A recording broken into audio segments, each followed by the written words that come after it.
Bermuda is known for the pink beaches, welcoming locals, and the historically rich environment. Bermuda, not only being known for these aspects, is known for its extensive religious background and ties to the African slave trade. Cup Match, a holiday held around August 1st yearly, excites both locals and tourists as a 2-day cricket match is held where Somerset competes against St. George's. Not only does this holiday represent fun and excitement, but it represents the day where all slaves were freed in Bermuda. From the 15th century to the 19th, the slave trade caused around 10 million Africans to be captured, shipped, and sold to American colonies and areas around the Caribbean. Bermuda also experienced its own share of the slave trade. This began in the early 16th century and remained this way for 200 years. First introduced in 1616 by Governor Tucker, the slaves were initially brought to harvest tobacco and to dye for pearls. However, there weren't many slaves compared to other places because of how expensive slaves were, being around 2,000 nowadays, depending on the skills they had. Many slaves in Bermuda were pilots, house sitters, farmers, and boated around Bermuda as a tour guide. Bermuda was less strict in the conditions they kept slaves in, and some were able to be freed because of good behavior. In 1834, slavery in Bermuda was finally abolished, and in 2001, the Bermuda Department of Tourism, as well as the African diaspora, marked 11 historical sites that trace back to historically significant sites that had an extensive background linking to slavery, each with a bronze plaque stating that it's a part of the African Diaspora Heritage Trail. The word diaspora means the dispersion of any type of people from their original homeland, and is used to describe the slave trade because of the Africans being taken from their homeland and used as slaves. The Cobb Methodist Church in Warwick is the oldest existing Methodist building in Bermuda, and is one of the 11 sites that ties back to the African Heritage Trail in Bermuda. Construction of the church began in 1825, with slaves coming from around Warwick and Paget to assist in the building. I'm just going to read this. His early spiritual awakening was by hearing the Methodist preaching in his homeland, which was Barbados. Apparently he went to church with the Lightlands and stood outside listening to sermons. In Bermuda, he was attracted to the Methodist Church in Hamilton and led to salvation by Reverend William Sutcliffe, who was in Bermuda from 1817 to 1819. Now, there was a time he joined the Methodist Society, and under him, the Methodist Society was a group of Methodists. Under Fraser, there was an extensive revival that added a considerable number of members to the Warwick Methodist Society, which also included Paget. And there were classes where they learned the scriptures, and there were a growing number of converts.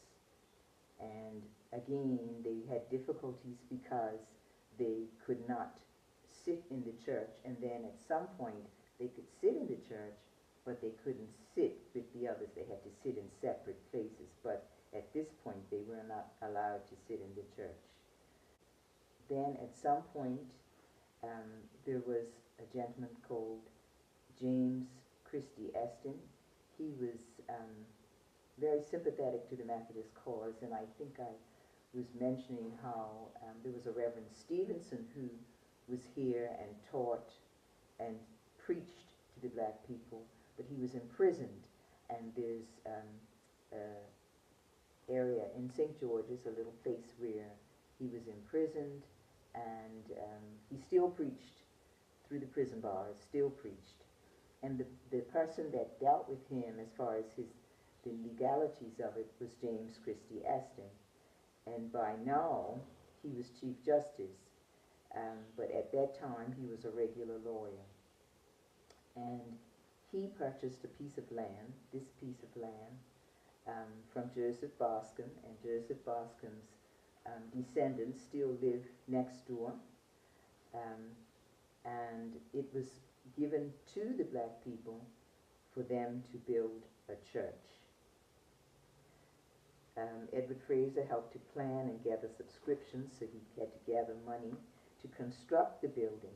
The slaves and free men and women under the leadership of Edward Fraser worked for their masters by day, but built the church in their spare time, including holidays, working mostly by the moonlight, carrying the stones on their heads, shoulders, and backs from the nearby quarries. And that's where the area got the name Moonlight Lane. Okay, so initially the church members were all black slaves, and gradually other people did come to the church, but that was probably many, many years later, because there were churches in Hamilton that accommodated the white persons at that time. But we've gradually come together, you know. We do not have any white members at the moment, but we have had. The last person we had, a lady, she passed away like a few years back. But we have had a mixed congregation over the years, up and down, you know, depending on people living here. That lady was from England, but she lived here for many, many years, and she became a member. And we have had other people. So we're not a church that's just for black people. We are a church for the people. Yeah.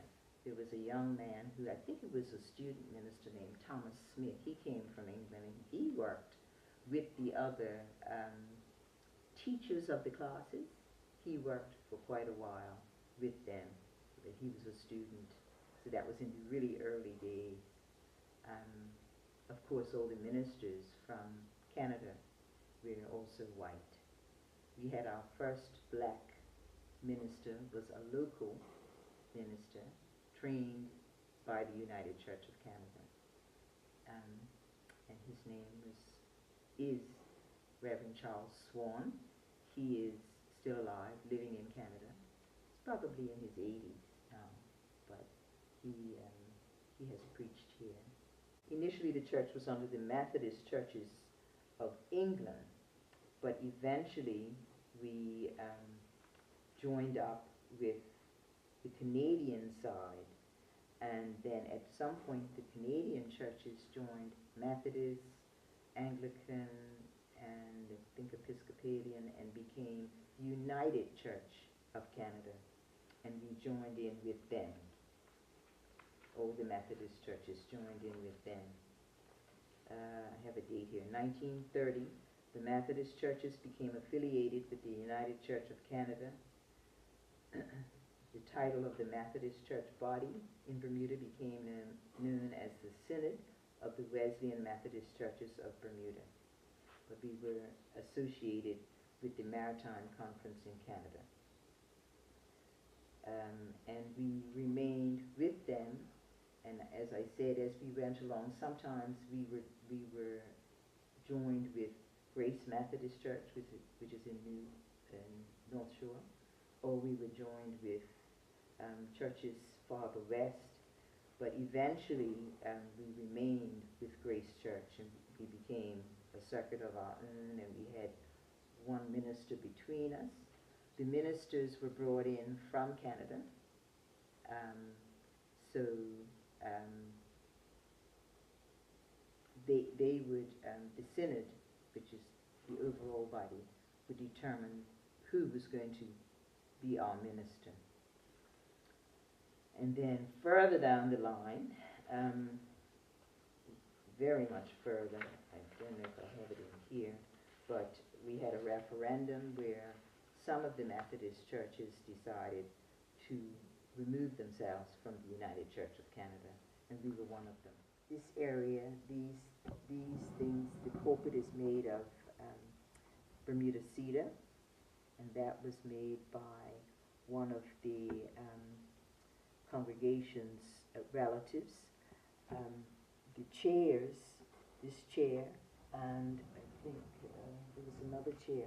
They're made of cedar. They were made by prisoners who used to work with um, woodwork, learning woodwork while they were in prison.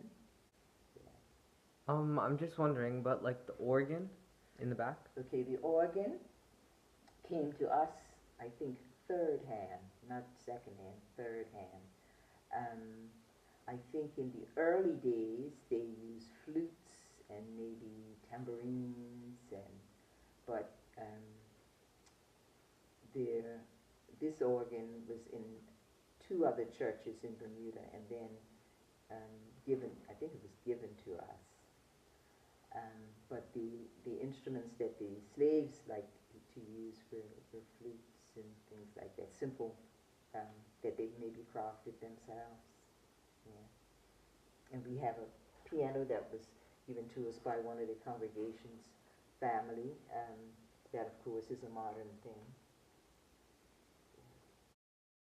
Of course, the church had to go through modern times, so it has been upgraded and now includes a projector and speaker system, along with an office added into the back. The church, of course, had to go through multiple renewal stages. The floors had to be done because of termites, and the pews had to be completely done because of old age. In 1967, a kitchen and a meeting hall was added to the church in order for Sunday school and certain meetings to happen. The balcony, as seen in the shot, is the original balcony that was initially built in the church. As well as some of the wood aspects of the church being redone, in 1953 on Easter Sunday, a tornado passed through Bermuda and took the roof off of the church. Finally, in 2017 and 2018, the bell was temporarily removed in order to renew it and restore it, and should be able to ring once again in 2018. The church still holds weekly services on Sunday, Tuesday, Wednesday, and Friday.